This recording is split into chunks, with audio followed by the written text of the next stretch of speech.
Sexta-feira, 27 de outubro. Estamos terminando o mês de outubro que está indo embora. Espero que você que está conosco nessa manhã esteja com seu coração aberto e receptivo para ouvir mais uma vez a palavra de Deus. Nessa manhã será ministrada pelo nosso irmão presbítero Ângelo Roncalli. Ele estará falando sobre o tema As 5 Solas. Para aqueles que não sabem, no próximo dia 31 deste mês, estaremos celebrando mais um aniversário da Reforma Protestante. São passados 506 anos, 5 séculos, que houve a Reforma Protestante proclamada em Wittenberg pelo monge Martinho Lutero no dia 31 de outubro do ano de 1517. Portanto, espero que você continue com seu coração aberto, porque nessa manhã estaremos ouvindo dentro de instantes o presbítero Ângelo trazendo a primeira parte destas 5 solas. Espero também que você esteja preparado para participar do nosso EMAC. No próximo sábado, às 19h30, a nossa igreja estará realizando mais um EMAC. Pregará na ocasião o pastor André. Alguém pode perguntar, e o que é EMAC? Encontro de Casais da Igreja do Calvário. Todos os meses, a cada último sábado, nós realizamos um encontro para casais. Você está cordialmente convidado com a sua respectiva família. Leve sua esposa acompanhado do seu esposo para que ele receba a palavra. Sua esposa também seja edificada pela palavra que vai ser ministrada neste sábado, pela ocasião de mais um EMAC. Para aqueles que não sabem, a Igreja Evangélica Congregacional do Calvário está situada às margens do Açude Velho, confluência com o Parque da Criança, ao lado ali do Monumento do Centenário. Então, você não pode perder mais um EMAC, que será realizado neste sábado em nossa igreja. Como também você está convidado a participar da escola dominical às 9h da manhã, sempre aos domingos, culto divino às 18h. E às terças-feiras nós temos culto de oração para a família, às quintas-feiras de estudo bíblico, a exemplo do que nós temos recebido aqui todas as semanas. Você está, portanto, sendo abençoado através do ministério da Igreja do Calvário. Em espírito e em verdade te adoramos, Senhor. Te adoramos em espírito e em verdade. Te adoramos, Pai. Te adoramos. Aqui, igreja, Rei dos Reis e Senhor, te entregamos nosso viver. Rei dos Reis e Senhor,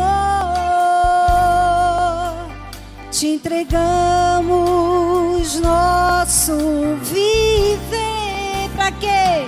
Pra te adorar, ó Rei dos Reis.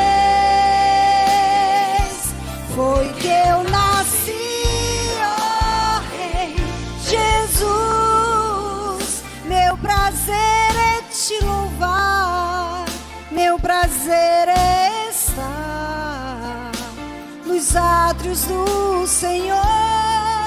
Meu prazer é viver aonde? Na casa de Deus, onde flui o amor.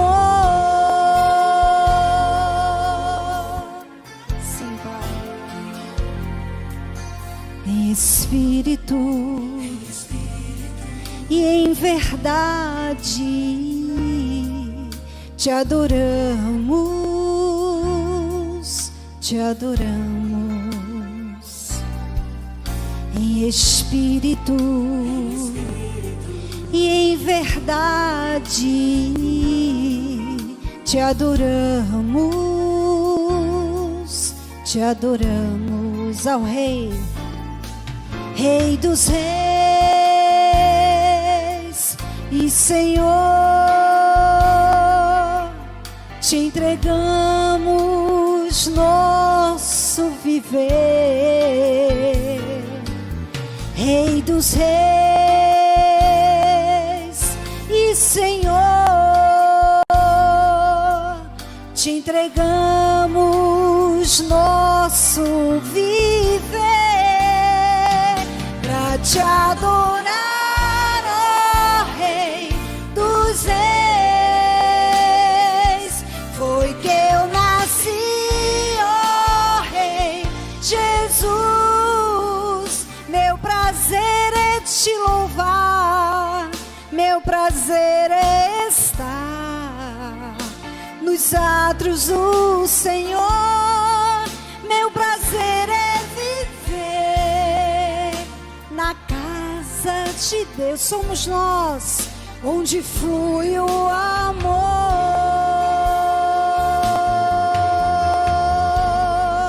ministrando louvor,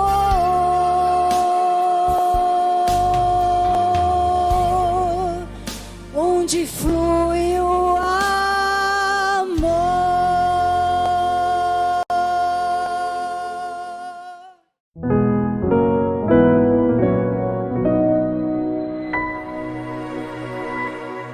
Nós podemos ter como resposta que reforma é trazer de novo a forma, é trazer novamente a forma, aquilo que se perdeu, a forma. Ou seja, havia uma forma e no decorrer do tempo, isso que tinha como forma começou a perder a sua forma original. Então, aquilo que perde a forma, se faz necessário uma reforma para voltar à forma original. Ficou claro o que eu falei? Então, isto é uma reforma, é tornar a forma original. Então, se faz necessário uma reforma quando acontece uma deforma. E como eu falei, forma quer dizer identidade, perfil e padrão. Forma quer dizer que algo tem um perfil, repito, algo tem uma identidade específica, que algo tem um padrão. Então, antes de haver a reforma protestante, a igreja primeiro teve o quê? Uma forma, certo? A igreja apostólica tinha uma forma, antes de haver esta reforma protestante. O contexto histórico é muito amplo, e o tempo não dá para a gente literalmente trabalhar essa parte histórica. Mas uma coisa que nós devemos entender nessa noite é que Jesus Cristo ele veio, na plenitude dos tempos, no apogeu, como a Bíblia diz. E quando Jesus veio para cumprir o seu propósito, ele veio quando o Império Romano estava o quê? Dominando tudo. Então Jesus Cristo, ele veio, ele cumpriu o seu propósito, ele cumpriu a sua missão, ele morreu, ele ressuscitou, e agora nós podemos entender, há divergências teológicas, não quero entrar no mérito aqui agora, mas nós vamos encontrar após a morte e ressurreição de Cristo, a inauguração da igreja cristã, da igreja apostólica, em Atos dos Apóstolos. E quando nós olhamos para Atos dos Apóstolos, lá no capítulo 2, e especificamente no versículo 42, nós encontramos uma forma que a igreja tinha. E a Bíblia vai dizer que a igreja crescia após a perseguição, e todos o quê? Estavam firmados na doutrina dos apóstolos. Atos 2:42, diz assim o texto: e perseveravam na doutrina dos apóstolos e na comunhão, no partir do pão e nas orações. Então logo nós encontramos a igreja apostólica tendo uma forma, tendo um padrão, e o padrão era a doutrina dos apóstolos. E detalhe, os apóstolos receberam estes ensinamentos de quem? Do próprio Cristo. Por isso que a igreja, quando ela foi inaugurada no Pentecostes, ela foi inaugurada e após a perseguição, ela se firmou na base da doutrina que Jesus ensinou. Então a igreja primitiva, ela tinha uma forma, amém? a igreja primitiva, ela tinha um ensinamento sadio, seguro, segundo Cristo ensinou. A igreja primitiva, ela era fundamentada na fé. Havia uma base na igreja primitiva. A pedra da igreja primitiva era quem? Era Jesus Cristo. Consequentemente, nós podemos encontrar no livro de Atos dos Apóstolos, capítulo 9, a conversão de quem? De Saulo de Tarso. E quando Deus faz uma obra na vida de Saulo, a igreja, ela passa por um período maravilhoso, porque Saulo, ele escreveu a maioria das epístolas, dos livros do Novo Testamento. Então Paulo, o apóstolo Paulo, ele é o criador da doutrina da soterologia, a doutrina da salvação. Então eu e vocês nós que estamos aqui nessa noite, entendemos a salvação biblicamente, lógico, o Espírito Santo que nos inspira, nos orienta, mas quem literalmente organizou, sintetizou a doutrina da salvação foi o apóstolo Paulo. Então nesse contexto, a igreja é fortalecida mais ainda, presbítero Sidney, porque após a abertura das igrejas na Ásia Menor, como a gente vê no livro do Apocalipse, nós encontramos agora o apóstolo Paulo, um desbravador do evangelho, evangelizando, fazendo as viagens missionárias, e onde Paulo chegava, Paulo implantava igrejas. E Paulo, Deus usou ele poderosamente, porque após ele inaugurar a igreja, fundar a igreja, ele saía daquela igreja e ia para outro local. E ele depois começou a acompanhar estas igrejas através das suas epístolas, através das suas cartas. Então a igreja, nós encontramos, repito, uma forma, e ela foi bem estabelecida, e ela foi bem firmada teologicamente após a conversão de Saulo. Então a igreja, ela tinha uma forma bem definida. Passou-se alguns séculos, historicamente vamos ver que a igreja passou por várias crises, mas quanto mais havia perseguição e crise, a igreja crescia, a igreja prosperava. E nesse contexto histórico chegou um momento onde o Império Romano começa a governar tudo. E após esse crescimento, eu até notei aqui, o imperador Constantino lá de Roma, ele após vencer uma guerra, ele disse que teve uma revelação divina, ele quis agora oficializar, né, a igreja cristã, que era a igreja apostólica, como agora igreja-estado. Então foi neste período específico aqui, no quarto século, no ano 313, após a morte de Jesus e ressurreição, que este imperador agora ele tem essa ideia de fazer com que a igreja seja uma igreja estatal. Então foi nesse período específico onde começou agora a ser enxertado na igreja cristã as seitas, as heresias, porque logo os romanos tinham toda uma cultura greco-romana. Então tudo aquilo que fazia parte do paganismo começou agora a ser infiltrado naquilo que se era a igreja cristã. Então foi neste período 313, após a morte de Cristo, que agora a igreja começou a perder a sua forma, com heresias entrando na igreja.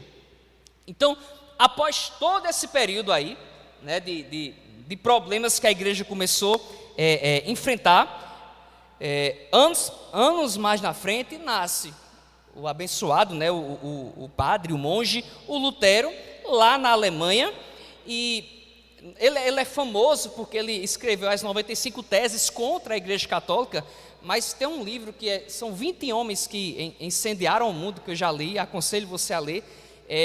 Antes de Lutero surgiram outros que tentaram trabalhar nesse processo de reforma, de fazer com que a igreja realmente cristã voltasse a ser a igreja que realmente fosse uma igreja apostólica e cristã de fato. Mas Lutero, Deus usou ele de forma poderosa. Ele fez me fugiu agora da memória, do latim para o alemão, ele fez a ele fez a tradução, obrigado, ele fez a tradução do latim para o alemão. Deus usou Lutero de forma poderosa, ele escreveu as 95 teses na porta lá daquela igreja lá na Alemanha, e ele botou lá na porta, porque era as portas das igrejas genildas eram como se fossem editais. Ele realmente confrontou e lutou contra a igreja. Então, após esse pequeno resumo, para que você entenda o que é a reforma protestante, eu acredito que ficou claro. Nós podemos agora sintetizar e resumir a reforma protestante nos 5 solas. Desse contexto histórico enorme que é da reforma protestante, como a gente pode dividir o que Lutero realmente quis reformar, quis fazer com que voltasse a igreja cristã a executar. Os 5 solas: somente a fé, sola vem do latim, somente a fé, somente a escritura, somente Cristo, somente a graça e a glória só a Deus. Então, nesses 5 solas encontramos todo o resumo da reforma protestante, ou seja, nós conseguimos entender o que Lutero quis fazer quando ele lutou para que a igreja fosse reformada, porque até então a igreja tinha perdido a sua. Ficou claro? Então hoje eu vou trabalhar com os irmãos, de forma também resumida, sola escritura. Nos 5 solas nós vamos entender que se as escrituras sagradas, se a Bíblia, se os ensinamentos paulinos, as profecias do Velho Testamento, o contexto histórico, se isso sair da igreja, a igreja perde a sua forma. E hoje em dia nós podemos encontrar no nosso contexto moderno que muitas igrejas têm perdido a forma e têm esquecido as sagradas escrituras. E da mesma forma que anteriormente, no passado, de forma grotesca, a palavra foi jogada de lado e heresias grecas romanas entrou no seio da igreja, a gente também tem coisas terríveis acontecendo no nosso meio. Então, meu propósito aqui nessa noite é mostrar para os irmãos, assim como Lutero quis mostrar, que as Sagradas Escrituras é a inspiração de Deus, que ela é útil, que ela é poderosa e que ela não pode sair do nosso meio, porque se a palavra de Deus sair do seio da igreja, ela perde a sua forma. E eu separei os 3 pontos simples e básicos aqui para a gente, é mostrar que a palavra nos apresenta um Deus salvador em Cristo Jesus, por isso que a gente não pode tirar a palavra do nosso meio, que a Bíblia nos apresenta um Deus libertador e que a palavra nos direciona pelos caminhos corretos, mas tendo como base principal fazer com que você entenda que só a palavra é a base, é o firmamento, a instrução, é a bússola. A palavra ela é importante. A igreja não pode perder o amor, não pode perder a essência do ensino, porque se perder, a gente acaba abrindo brechas para que coisas horríveis aconteçam no nosso meio. A Bíblia diz no livro de 2 Timóteo, capítulo 3, do versículo 16 ao versículo 17, assim, é um texto bastante conhecido de toda a igreja. Diz que toda a escritura, olha, a palavra de Deus, é inspirada por Deus e útil para o ensino. 2 Timóteo capítulo 3, do versículo 16 ao 17, diz que toda a escritura ela é inspirada por Deus e útil para o ensino, para a repreensão, para a correção e para a instrução na justiça, para que o homem de Deus seja apto e plenamente preparado para toda boa obra. Sola a Escritura, aleluia! Só as Sagradas Escrituras realmente podem realizar isso na vida do homem. trazer o verdadeiro ensino acerca de quem Deus é. A palavra de Deus apresenta o próprio Deus. A palavra de Deus, ela vai nos repreender, vai trazer advertência, admoestação para as nossas vidas. Aí o texto diz, para a correção, e a correção vem para o quê? Para nos aperfeiçoar, para que haja exatidão nas nossas tomadas de decisões. A Bíblia, ela é importante, sim, e sempre será. E sempre a Bíblia, e sempre nós temos que ter em mente que toda ela é inspirada por Deus, para a instrução na justiça, para que todo homem de Deus seja apto, homem e mulher de Deus, e plenamente preparado para toda boa. Você quer estar preparado para toda boa obra? É por meio da palavra, só a Escritura. Foi isso que Lutero quis dizer. É isso que nós encontramos no solo a palavra. Lutero estava querendo dizer assim, olha, indulgência não muda o homem. Canonização de santos, de pessoas naturais, não resolve, mas a palavra sim. A palavra sim nos prepara para toda e boa obra. A Bíblia é, irmãos, e continuará sendo a palavra de Deus para todas as gerações sucessivas dos homens, em virtude de que sua inspiração, ela é divina. Ou seja, toda escritura ela foi dada por inspiração divina. Queridos e queridas, pense comigo de forma simples e objetiva. Se não houvesse um peso espiritual na palavra de Deus, ela não mudaria ninguém, nem eu nem você estaria aqui. João 8,32 diz, conhecereis a verdade, e a verdade que é a própria palavra, o quê? Vos libertará. Então, é algo poderoso que existe por meio da palavra de Deus. Se fosse apenas uma poesia, se fosse apenas palavras inteligíveis, se fosse apenas coisas românticas, não teria feito, porque existem vários tipos de livro. Mas por a palavra ser inspirada, sim, ela transforma, ela gera em nós, ela trabalha de forma sobrenatural em cada um de nós. Infalivelmente inspirada pelo Espírito Santo, de Gênesis a Apocalipse, e ela somente é para nós a revelação especial de Deus. Aí isso aqui dá para a gente fazer um estudo bem detalhado. A gente entra na questão da teologia moderna, que uns dizem que a Bíblia não é a palavra de Deus, mas que contém a palavra de Deus. Aí uns vão pegar, tipo assim, palavras que Paulo falou e vai dizer, não, isso não é inspiração, isso é a palavra dele, e é aquela confusão inteira. Queridos, isso tudo está errado. A Bíblia é de Gênesis a Apocalipse, a inspiração divina de Deus.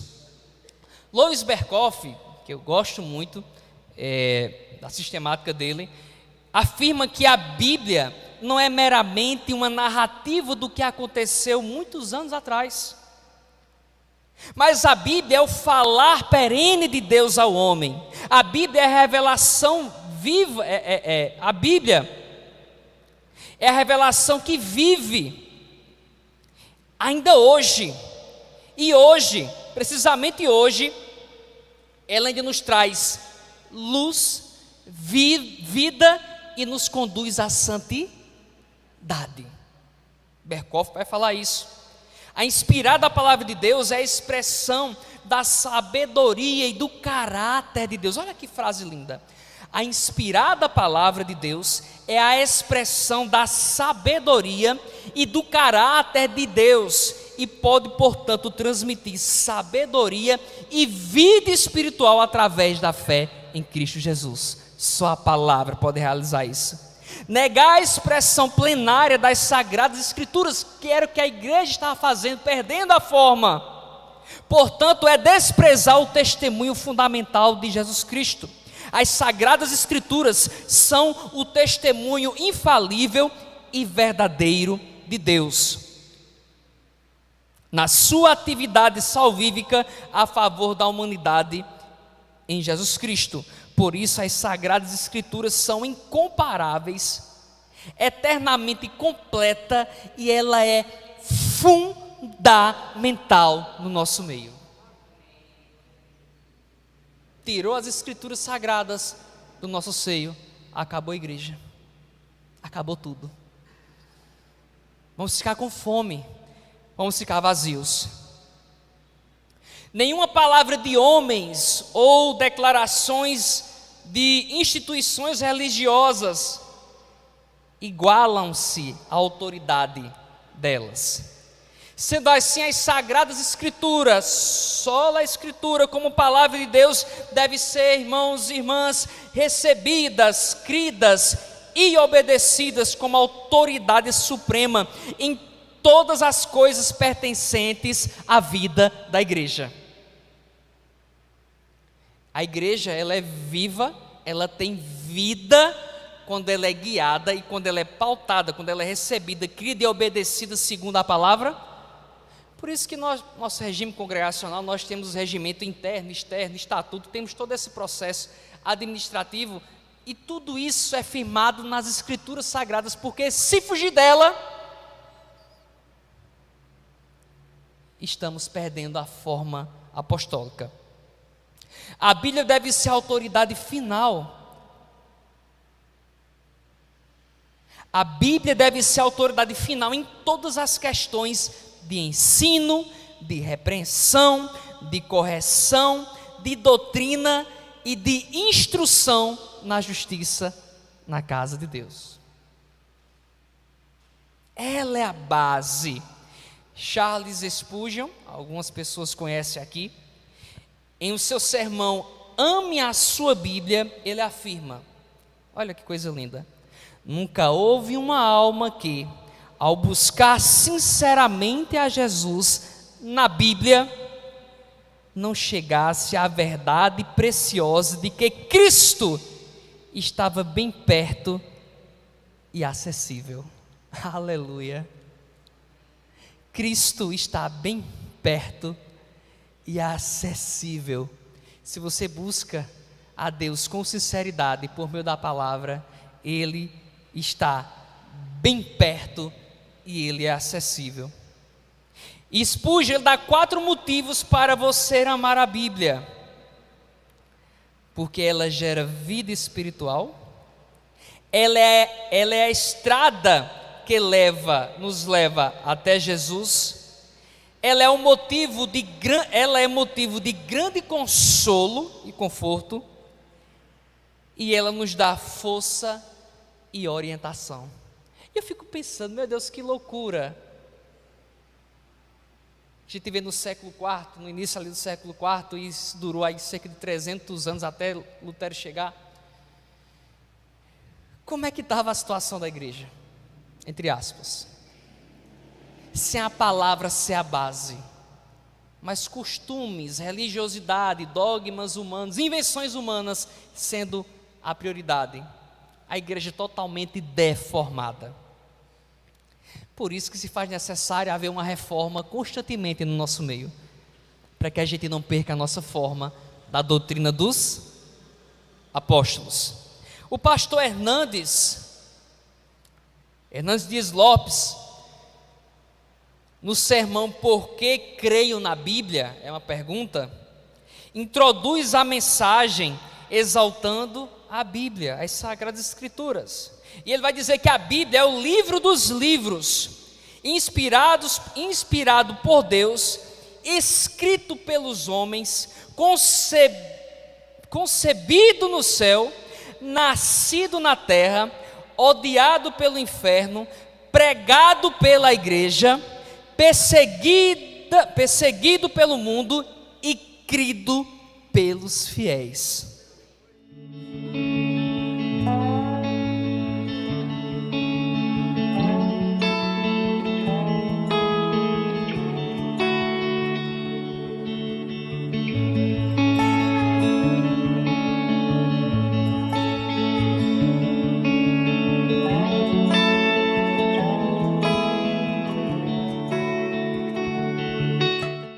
Agradeço a você que esteve conosco, espero a sua compreensão, motivo pelo qual temos que fazer esta interrupção, mas na próxima segunda-feira você está convidado a continuar conosco para ouvir a conclusão desse estudo sobre a Reforma Protestante. Louvamos a Deus por todos quantos estiveram conosco. Tenham todos um bom dia, um bom final de semana e até a próxima segunda-feira, se Deus quiser.